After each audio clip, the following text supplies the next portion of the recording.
सभी का स्वागत है। प्रदेश का विकास जिन चीजों पर निर्भर है वो अलग अलग चीजें हैं, लेकिन एक बड़ा फैक्टर है इंडस्ट्रीज। जब प्रदेश में बाहर की इंडस्ट्रीज आती हैं, बड़े उद्योगपति आते हैं, विदेश का इन्वेस्टमेंट होता है, तो प्रदेश के विकास के ग्राफ में उत्तरोत्तर बढ़ोतरी होती है। इन्वेस्टर मीट भी उसमें एक ऐसा माइलस्टोन है जो लगातार हमारे यहाँ पर होता है मध्य प्रदेश में, और इस बार 7वीं बार इंदौर में ही हो रहा है इन्वेस्टर मीट। और इसका उद्देश्य यही है, मुख्यमंत्री शिवराज सिंह चौहान साहब का कहना है कि हमारा उद्देश्य है कि इन्वेस्टर्स यहाँ पर आते हैं, एक प्लेटफॉर्म पर बैठते हैं, आपस में बातचीत करते हैं, उद्योगों को समझते हैं, हमारी समस्याओं को समझते हैं, हम उनकी समस्याओं को समझते हैं, और इस तरह से एक जॉइंट एफर्ट होता है और इंडस्ट्रीज हमारे प्रदेश में आती है। बहरहाल 6 बार इन्वेस्टमेंट हो चुकी है, 7वीं बार हो रही है। क्या इन्वेस्टर मीट का फायदा हुआ है इस प्रदेश को? कितना हुआ है, कहाँ तक हुआ है, किस किस तक इसका फायदा पहुंचा है? इस पर बातचीत करने के लिए हमारे साथ में मौजूद हैं हमारे मेहमान गीत धीर, जो भाजपा के प्रवक्ता हैं। आपका स्वागत है। हमारे साथ में मौजूद है नीलाभ शुक्ला जी, जो कांग्रेस के प्रवक्ता हैं। आपका भी स्वागत है। और हमारे साथ में मौजूद है मेघालय एमएसएमई तुरा ब्रांच के असिस्टेंट डायरेक्टर नीलेश त्रिवेदी जी, आपका भी हम बहुत स्वागत करते हैं। और हमारे साथ में मौजूद है प्रेसिडेंट एसोसिएशन ऑफ इंडस्ट्री के हेमंत मेहतानी साहब, आप सभी का बहुत स्वागत है। और सबसे पहले चूंकि इस इन्वेस्टर मीट की हम भूमिका को समझ लेते हैं, गीत धीर साहब, आपसे ही जानना चाहूंगा कि लगातार 6 बार इन्वेस्टर मीट हुई है, 7वीं बार फिर नवंबर में हो रही है। क्या उद्देश्य को लेकर शुरुआत हुई थी और आज क्या उद्देश्य को लेकर आयोजित हो रही है? देखिए, सबसे पहले जब हम बात करते हैं हमारी भाजपा सरकार की, तो हमारा सबसे पहले जो हमने प्राथमिकता दी थी, सब जानते हैं कि कृषि क्षेत्र को दी थी। अब कृषि का हम विकास कर चुके हैं, निरंतर हमें 6-8 बार जो है अवार्ड मिल चुके हैं, और कृषि के रूप में मध्य प्रदेश नंबर 1 पर है। आज पंजाब तक को पीछे छोड़ दिया है मध्य प्रदेश ने। अब हमारा जो अगला टारगेट है वो है हमारा औद्योगिक क्षेत्र, यानी कि इंडस्ट्रीज, एमएसएमई की बात करते हैं। तो एमएसएमई के ऊपर हमारी जो सरकार है वो पूरा ध्यान केंद्रित करती है, उसके लिए बेहतर से बेहतर कैसे क्या किया जा सकता है इसके लिए कार्यरत है। और अब देखिए, आप बात करें मध्य प्रदेश में, चाहे बुंदेलखंड की, बघेलखंड की, मालवा की, निमाड़ की, महाकौशल की, विंध्य की, ग्वालियर चंबल क्षेत्र की, मध्य भारत प्रांत की, या हम सभी एनजीओ की मध्य प्रदेश की बात करें, तो हमने अटल प्रगति पथ और नर्मदा प्रगति पथ दोनों और बना के औद्योगिक कॉरिडोर जो है उससे औद्योगिक विकास में गेम चेंजर साबित होने वाले हैं, सभी लोग कह भी रहे हैं। और विगत अगर आप 2 वर्षों की बात देखें अभी मध्य प्रदेश के आंकड़ों को लेकर, तो मैं बात कर रहा हूं जब हमारी सरकार वापस आई थी 2020-2021 की, और अब आप देखिए 33% कोरोना के बावजूद जो है वो भूमि आवंटन बढ़ा है। इसमें जो निवेश है, वास्तविक एक्चुअल निवेश, यानी एक्चुअल जो इन्वेस्टमेंट हुई है बाहर से लोगों की, जो इंडस्ट्रीज की, वो 64% की ग्रोथ के साथ हुई, जो पहले होती आई। कांग्रेस ने तो उसमें एक भी जो है परसेंट का योगदान नहीं दिया। हम बात करेंगे। हमारे साथ में नीलेश त्रिवेदी जी मौजूद है, मेघालय से हैं, एमएसएमई के असिस्टेंट डायरेक्टर के बतौर वहां पर हैं। नीलेश जी, एमएसएमई चूंकि आप देखते हैं माइक्रो इंडस्ट्रीज जो है उनका एक बड़ा फायदा होता है मध्य प्रदेश को, विकास के ग्राफ में उनका अपना हिस्सा है। क्या आपको लगता है कि इन्वेस्टर मीट का छोटे उद्योगों को फायदा हुआ है अभी तक, और नहीं हुआ है तो किस तरह से फायदा लिया जाना चाहिए? नहीं, एमएसएमई जो है इस प्रकार की इन्वेस्टर्स मीट से एक प्रकार का इंडस्ट्रियल माहौल बनता है, और अल्टीमेटली इस प्रकार की इन्वेस्टर मीट एक एजुकेशन और साथ में जो डेवलपमेंट होता है उसके साथ जुड़ी हुई होती है। तो आज आप देखिए कि हमारा स्पेशल इकोनॉमिक जोन जो गवर्नमेंट ऑफ इंडिया का कॉन्सेप्ट था, उससे आज फार्मा जोन, अपैरल जोन, है ना, ये सब ग्रोथ हुआ। फिर आज अपना इंदौर का भी एक पर्टिकुलर प्रोडक्ट्स हैं, जैसे कन्फेक्शनरी है, फर्नीचर है, टॉयज हैं, तो ये भी ग्लोब लेवल पर अपना प्रेजेंस शो करेंगे। तो ऐसे इन्वेस्टर मीट से इन्वेस्टमेंट आता है।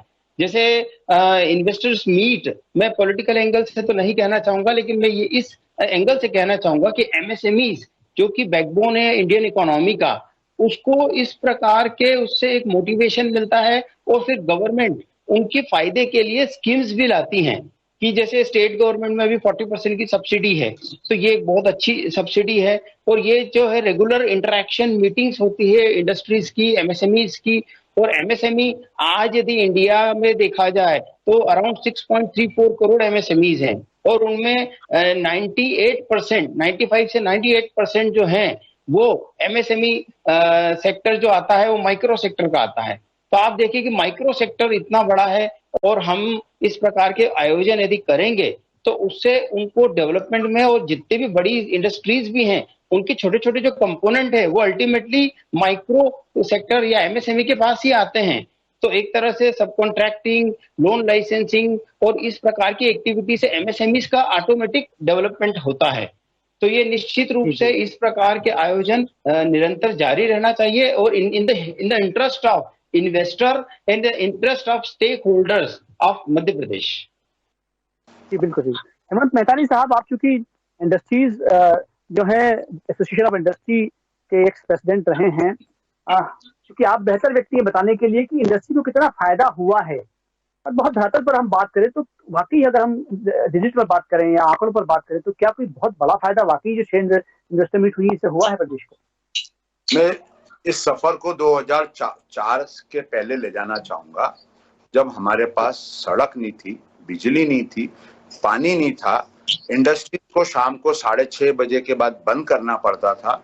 वो सीन और आज के सीन में कितना फर्क है। उस समय हम 3.5, 4, 5 हजार मेगावाट को रोते थे। आज 12,000 मेगावाट का कंजम्पशन होने के बाद हमारी इंडस्ट्री में निरंतर 23 से 23.5 घंटे, कई सेक्टर में 24 घंटे बिजली हमें मिल रही है। फर्स्ट ऑफ ऑल जो इंफ्रास्ट्रक्चर है, भोपाल से इंदौर का सफर 5.5 से 6 घंटे में करते थे। एक बार मैं 8 घंटे में आया था 1990 के आसपास। अब हम भोपाल 2.5 घंटे में पहुंचते हैं। किसी भी इंडस्ट्री के डेवलपमेंट के लिए बहुत सारी चीजें होती है, सड़क होती है, बिजली होती है, पानी होती है, एक कूल एटमॉस्फेयर होता है, एक शांति वातावरण होता है। आज हमारे यहाँ शांति वातावरण है, न कोई स्ट्राइक्स है, न कुछ है, न लेबर अनरेस्ट है, एवरीबडी इज हैप्पी। सेकेंडली, जो सेंट्रल गवर्नमेंट के आने के बाद हमारे स्टेट के अंदर डबल इंजन की सरकार हो गई, उससे हमें ईज ऑफ डूइंग के अंदर बहुत सारी चीजें मिली है। जो लाइसेंस प्रणाली थी वो काफी कम हुई है, काफी लाइसेंस जो परमिट्स होती थी, पॉल्यूशन के क्लियरेंसेस होते थे, वो करीब करीब धीरे धीरे स्लो डाउन होते हुए, थोड़ा गवर्नमेंट का कंट्रोल भी जरूरी है। गवर्नमेंट फ्री नहीं छोड़ सकती, क्योंकि misuse of the everywhere is everywhere, हर चीज में मिसयूज है। तो गवर्नमेंट का थोड़ा बहुत तो है। लैंड्स आप देखिए, पीतमपुर में सेक्टर 1, 2, 3, आज हम पीतमपुर के सेक्टर 6, 7 तक जा चुके हैं। वहां इतना डेवलपमेंट हो चुका है। और अभी दिल्ली मुंबई इंडस्ट्रियल कॉरिडोर जो आ रहा है, उसमें 5,500 हेक्टेयर के अंदर पीतमपुर के अंदर डेवलपमेंट हो रहा है। सारी लैंड रिक्वायरमेंट हो गई, अलॉटमेंट हो रहे हैं, बेटमा क्लस्टर बन गया है, और सिंहासा में आईटी पार्क आ गया। पहले हम आईटी की कल्पना करते थे क्या? हम सिर्फ एबी रोड को इंदौर में, सब चूंकि सभी इंदौर के सिर्फ एक एबी रोड को होते थे।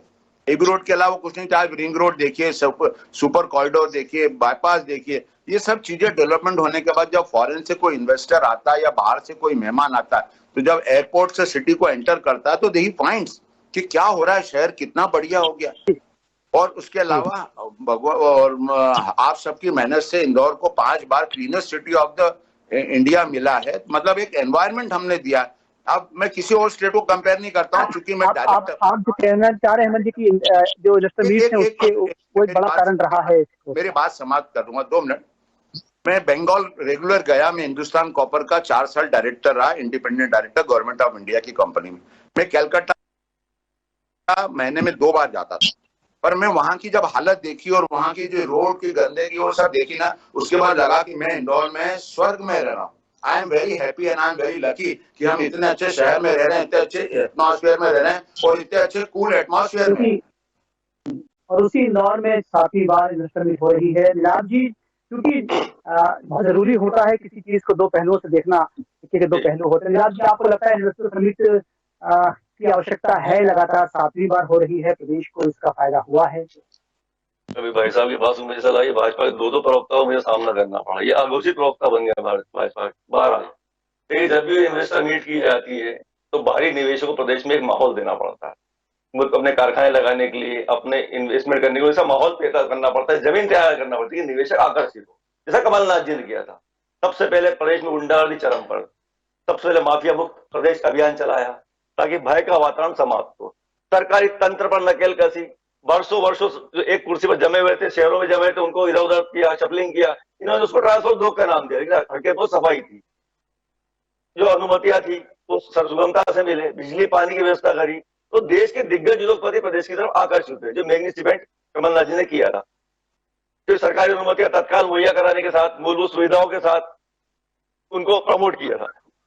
अब चूंकि प्रदेश का माहौल आज अनुकूल नहीं, मैं बताया जी बोलिए। मैं ये कहना चाह रहा हूँ कि कमलनाथ जी ने खुद ने भी इंडस्ट्रियल मीट करना चाहिए थी, लेकिन वो नहीं हो पाई क्योंकि उस वक्त लॉकडाउन कोरोना के कारण जो है कोरोना आ गया था। इंडस्ट्रियल मीट का तो महत्व समझते हैं आप। कमलनाथ जी ने तो कहा था कि 2 साल में हम इसको प्रदेश को ऐसा कर देंगे कि प्रदेश के मतलब इसका 70% स्थानीय लोगों को रोजगार मिलेगा, इसको इकोनॉमिक टाइगर होगा प्रदेश। कमलनाथ जी सरकार ने मैग्निफिसेंट की थी, उन्होंने कहा था पिछली बातों को हम छोड़ देंगे, हम किसी बुराई भलाई नहीं करेंगे, 2 सालों में इकोनॉमिक टाइगर होगा, घोषणावीर नहीं होगा, जो काम होगा जमीन पे दिखाई देगा। कमलनाथ जी ने मीटिंग में स्पष्ट कहा था कि मैंने एमओयू साइन करने के लिए आप लोगों को यहाँ नहीं बुलाया, न मैं आप लोगों की बाजीगरी में पढ़ना चाहता हूँ। 70% स्थानीय लोगों को रोजगार मिले, ये सुनिश्चित हो, हम सब साधन सुविधा उपलब्ध कराएंगे। कमलनाथ जी ने कहा था उद्घाटन सत्र में कि ये इंडिया इनक्रेडिबल है लेकिन एमपी क्रेडिबल है। स्थानीय नहीं, आसपास के गांव कस्बों में भी निवेश हो ताकि वहां के लोगों को रोजगार मिले। एक अच्छी योजना थी। फिर कोरोना आ गया, हमारी सरकार षड्यंत्र गिरा दी गई। अब मुझे इतनी सी बात बताए, मुझे तो 2 भाजपा प्रवक्ता का सामना करना पड़ा, ऐसा लग रहा है मुझे। बहरहाल अब ये सीधी बात बताए, इनकी 7वीं इन्वेस्टर मीट होने वाली, अभी तक जो इन्होंने एमओयू साइन की उसका क्या हुआ? पुराने उद्योग धंधे दम तोड़ रहे हैं, पुराने लघु उद्योग का क्या हुआ? जो इन्वेस्टर आपके प्रदेश में नहीं आते हैं, जो कमलनाथ के समय आके मीटिंग कर गए थे, वादे कर गए थे, एकदम आपकी सरकार आते क्यों गायब हो गए? क्या हो गया ऐसा? जी से सुनते हैं क्या जानना चाह रहा हूँ। जी देखिए, सबसे पहले उन्होंने बोला क्यों गायब हो गए। भाई साहब, गायब नहीं हुए। 650 नई औद्योगिक इकाइयां, 40,000 करोड़ रुपए से अधिक का निवेश हुआ है। कोरोना के दौरान की बात कर रहा हूँ।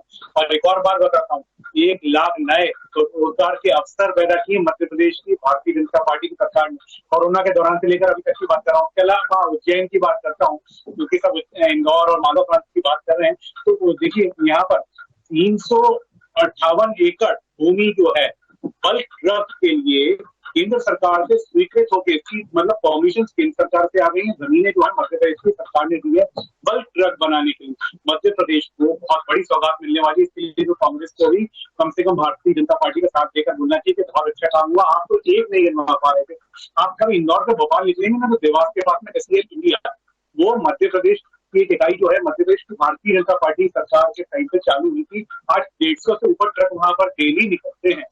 वो क्या आपके चाचा कांग्रेस वाले दिग्विजय सिंह जी ने चालू करवाई थी? क्या भारतीय जनता पार्टी लेके आई थी? और उसके अलावा सुनिए, स्टार्टअप को क्रांति हम मानते हैं और उसको प्रोत्साहन देने के लिए उप स्टार्टअप नीति जो 2022 है उसको ऑलरेडी लागू कर दिया गया है।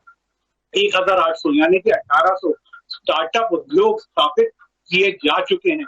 ये कोरोना के दौरान से लेकर जब हमारी सरकार में आप कोरोना गिफ्ट करके गई थी कांग्रेस की, कमलनाथ की सरकार, उसके बाद भी हमने ये कर दिखाया है। और एक और बात, इसमें स्टार्टअप में 42% महिलाओं के द्वारा जो है इंडस्ट्रीज है वो महिलाएं हैं।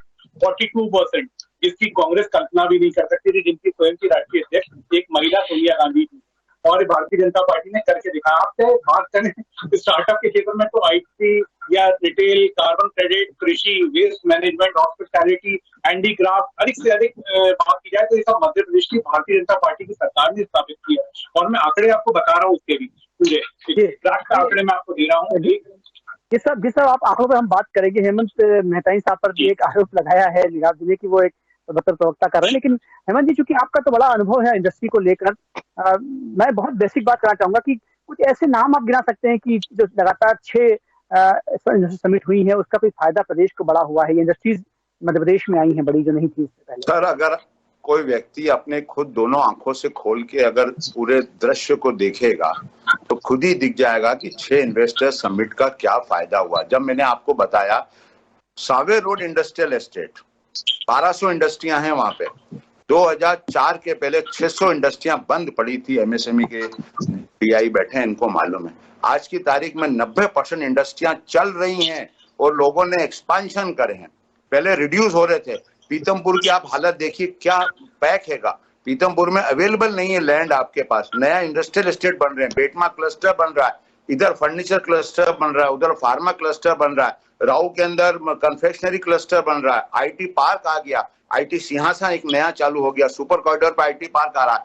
और आईटी पार्क जो गवर्नमेंट ऑफ 2004 के पहले इधर अपने खंडवा रोड पे बनाया था, इसको बेचने के लिए लगे रहे कि नहीं बिक रहा था। आज की तारीख में पूरा आईटी पार्क पैक पड़ा है, हजारों बच्चे वहां काम कर रहे हैं। तो ये सब सीन दिख रहा है। और अगर आदमी आंख बंद करके गए और ये इल्जाम लगाए कि हम भाजपा के प्रवक्ता हैं, तो मुझे गर्व है कहने में कि मैं सरकार के साथ हूं। जो सरकार काम कर रही है, अच्छा काम कर रही है। अगर हमें अच्छा काम नहीं दिख रहा, मैं तो इल्जाम नहीं लगा रहा हूं कि आप किसके प्रवक्ता हैं या आएंगे। मैं देश के साथ हूं, और अगर प्रदेश में अच्छा काम हो रहा है तो उसकी हम तारीफ करेंगे। उसमें भाजपा प्रवक्ता, कांग्रेस प्रवक्ता इसमें मत लाइए। और अभी आज एक मैसेज अभी मैं आपको पढ़ के सुनाता हूँ। एक आज सुबह आया है, India beats US now rank second in global manufacturing index. पूरे वर्ल्ड के अंदर मैन्युफैक्चरिंग इंडेक्स में सेकंड नंबर पे है। ये मेरा मैसेज है, आप लोगों को मैं फॉरवर्ड करूंगा, जिसमें आया मेक इन इंडिया। जी हेमंत जी, राज्य से बात करना चाहूँ। लाभ जी, आप इस बात को स्वीकार तो करते हैं कि इंडस्ट्रियल मीट की आवश्यकता तो प्रदेश को है, लेकिन आपके अनुसार किस तरह से इसका कार्यस्वरूप होना चाहिए ताकि प्रदेश को लाभ मिले? देखिए, इन्वेस्टर मीट हो लेकिन उसके सार्थक परिणाम निकले। सिर्फ जो आंकड़ों की बाजी करी है, मेरे भाई रटा संवाद बोल रहे थे, पढ़े लिखे सटासट बोले जा रहे थे, एक आंकड़ा जिसका कहीं जमीन में सिर पे रहने कुछ नहीं है, कहीं से सीख लिया, कहीं से पढ़ लिया बोले जा रहे हैं, जिसका आंकड़ा कहीं धरातल नहीं दिख रहा। आज मेरी बात सुने, 40 लाख लोग बेरोजगार है। क्यों है साहब? ये कह रहे नौकरियां बढ़ी। अभी ताजा आंकड़ा है 40 लाख लोग बेरोजगार घूम रहे हैं। बेरोजगारी चरम पर है, इंडस्ट्रियां बंद पड़ी है, पुराने उद्योग जो यहाँ के लोग वो उद्योग नहीं चला पा रहे हैं। एक भाई साहब कह रहे बाहर से आ रहा हूं, पता नहीं क्यों स्तुति गान में लगे। ये स्तुति गान ही देश को पता नहीं क्यों ले जा रहा है। ये भक्ति जो है ना, अंध भक्ति, ये पता नहीं क्यों ले जा रहा है। सोच नहीं रहे, समझ नहीं रहे, हाहाकार मचा हुआ है। इंडस्ट्रियां बंद है, स्थानीय उद्योग बंद हो चुके हैं, लोग बेरोजगारी में जी रहे हैं। 40 लाख बेरोजगार है। ताजे आंकड़े दैनिक भास्कर छपे परसों के पेपर में, ये सत्यता है। उसके बाद स्तुति गान में लगे। सत्यता स्वीकार, सबसे पहले सत्यता स्वीकार करना पड़ेगी। हमारी गलतियां क्या, हमें स्वीकार करना, अभी तो हम सुधार पाएंगे। हमारी स्तुति ही करते रहेंगे, रटा संवाद ही बोलते रहेंगे, छपे छपाए आंकड़े ही दिखाते रहेंगे। ये प्रायोगिक प्रयोग हम बहुत देख चुके हैं। ये तो यही दिखाते रहेंगे तो क्या चलेगा? अब धरातल में जाइए। सर मैं इसका एक जवाब देना चाहूंगा। अच्छा, हेमंत जी क्या चाह रहे हैं? हेमंत जी, इसके लिए नीलेश त्रिवेदी राइट पर्सन है। हम तो इन्होंने हम पे वो इल्जाम लगा दिया कि हम इल्जाम नहीं लगाया मैंने। नीलेश जी पर ही आ रहा था, करते हैं ना, हम सरकार के पास नहीं आ रहा था, अच्छी तारीफ करते हैं। हम वक्त पे शिवराज जी को भी जाके कभी कुछ बोल के आए कि सर ये दिक्कत है, इसको सुधार किया जाए। आपको मैं फोटो क्लिपिंग भेजूंगा सब। शिवराज जी को मैंने भी जाके चर्चा करते हैं। आपके जो बयान उनसे ठीक उलट है, इससे ठीक उलट बयान। हम भी सब बीच में व्यापार में राजनीति चर्चा का जवाब आपके जो बयान है, कैसे बयान है ठाकुर सुहाग की बयान जो ठाकुर जी को अच्छे लगे। नीलेश जी के पास चलते हैं, क्योंकि नीलेश जी का एक बड़ा अनुभव है इंडस्ट्री को लेकर। इतने साल इंदौर में रहे, आपका बयान ठाकुर सुहाग के बयान लग रहे हैं मुझे। आप नीलेश जी का बयान ले लीजिए, उनका ऑफिशियल गवर्नमेंट का बयान है। It is a neutral. हम तो बायस हो रहे हैं। इनसे पूछ लीजिए कि ये जब इंदौर में रहे तो कितनी इंडस्ट्रियां लगी, कितनी रिक्वायरमेंट रही, इनके पास कितना प्रेशर रहा है कि इंडस्ट्रियां लगा रहे हैं। नीलेश जी समय कम है। नीलेश जी, हम जानना चाहेंगे कि कोई ऐसे नाम हमें जरूर बताएं कि जो आम जनता के लिए भी लाभदायक हो, कि ये बड़ी इंडस्ट्री जो है ये प्रदेश में आई पिछले 10 सालों के अंदर, और हमारे विकास, हमारे इंडस्ट्री के विकास में उन्होंने महत्वपूर्ण योगदान दिया। देखिए, इसमें एक बहुत इंपॉर्टेंट बात यदि आप समझे तो यह है कि जब कोई इंडस्ट्री आती है, और एमएसएमई को क्या चाहिए, एमएसएमई को ऑर्डर्स चाहिए और टाइम पर पैसा चाहिए। तो ये इंडस्ट्रीज यदि आएंगी, इनको ऑर्डर मिलेगा, फिर गवर्नमेंट ऑफ इंडिया के कई पोर्टल्स हैं, जैसे ट्रेड्स पोर्टल है, जिसमें आपको डिलेड पेमेंट की प्रॉब्लम सॉल्व हो जाती है। आप यदि अपना सामान बेच देते हैं तो विद इन आपको 72 आवर्स में आपके अकाउंट में क्रेडिट हो जाता है। तो ये ट्रेड्स पोर्टल है। फिर कोलेटर फ्री लोन का प्रोविजन है। और एक तरह से ये जो बड़ी इंडस्ट्रीज हैं वो स्मॉल स्केल इंडस्ट्रीज के प्रमोशन, जैसे आज फार्मा सेक्टर को देखिए, फार्मा सेक्टर में बड़ी कंपनी थी, सन फार्मा थी, लुपिन थी, कैडिला थी, लेकिन आज भी हमारी जो फार्मास्यूटिकल है, मिड साइज की या स्मॉल साइज की, उन्होंने बहुत अच्छा काम किया है। और कुछ ने तो अभी इस कोविड पीरियड में जो हाइड्रोक्लोरोक्विन फॉस्फेट है उसको एक्सपोर्ट करके भी काफी अच्छा अर्न किया है। तो गवर्नमेंट का मेनली है कि एमएसएमई को ऑर्डर्स मिले, टाइमली पेमेंट मिले, और साथ में उनका जो इंफ्रास्ट्रक्चर बॉटलनेक है, ये इंफ्रास्ट्रक्चर बॉटलनेक था है, और इसको इम्प्रूव करने की और भी ज्यादा जरूरत है। और सबको यूनाइट होकर मिलकर स्कीम्स, चाहे स्टेट गवर्नमेंट की हो या सेंट्रल गवर्नमेंट की, सब स्कीम्स का अधिक से अधिक फायदा लेकर अपनी इंडस्ट्री को बढ़ाना चाहिए। नीलेश जी, समय कम है जी, सब समय बहुत कम है, संक्षेप में जानना चाहूंगा नीलेश जी से। नीलेश जी, जो छोटी इंडस्ट्रीज हैं, जो माइक्रो इंडस्ट्रीज हैं, क्या उन्हें प्रोत्साहित होना चाहिए इस तरह की इन्वेस्टर मीट से? उन्हें क्या करना चाहिए, कैसे लाभान्वित रहें? बहुत संक्षेप में पूछना चाहूंगा कि लाभान्वित कैसे हो ये इंडस्ट्रीज इन्वेस्टर मीट के माध्यम से? देखिए, इसमें क्या होता है, जैसे कोई बड़ी इंडस्ट्री है, अब बड़ी इंडस्ट्री के कई कंपोनेंट, जो सब कंपोनेंट रहते हैं, वो एमएसएमई में बनते हैं। जैसे बीएचईएल एक बड़ी इंडस्ट्री है, लेकिन उसके कारण गोविंदपुरा पूरा क्षेत्र डेवलप हुआ है एंसिलरी के रूप में। उसी प्रकार फार्मास्यूटिकल कंपनीज, यदि अपने यहाँ पर नाम की 15 कंपनियां बड़ी होंगी, तो उसके साथ 75 छोटी कंपनियां जुड़ी हैं, क्योंकि ये छोटी कंपनियां भी उनके साथ ऑर्डर कर शेयरिंग करती है, और उनका भी world quality standards as per world है, एज पर जीएमपी है, जो कि ग्लोबल स्टैंडर्ड्स हैं। तो एमएसएमई को डेफिनेटली फायदा होता है। पीएलआई स्कीम भी आई है, प्रोडक्शन लिंक्ड इंसेंटिव, तो उसके कारण भी एमएसएमई को आगे जाके फायदा मिलेगा। बहुत बहुत धन्यवाद आप सभी का जो हमसे जुड़े। और खास बात यह है कि 7वीं इन्वेस्टर मीट जो है मध्य प्रदेश के इंदौर शहर में होने वाली है, और हम आशा ये करते हैं कि लगातार इससे उत्तरोत्तर जो है वो उन्नति होगी। लेकिन जो नीलाभ जी का भी कहना था कि कहीं ना कहीं जो कमियां हैं उस पर भी ध्यान दिए जाने की आवश्यकता है। कैसे ज्यादा से ज्यादा लाभान्वित हमारी इंडस्ट्रीज हों, कैसे इन्वेस्टर मीट वाकई सकारात्मक रोल पैदा कर सके, सकारात्मक रोल माहौल बना सके, इसके लिए निश्चित रूप से काम करने की आवश्यकता हमेशा रहती है और होनी भी चाहिए। बहरहाल आप सबसे हमसे जुड़े, बहुत सारा धन्यवाद। आप देखते रहिए Sadhna news Madhya Pradesh. Thank you very much. Thank you very much.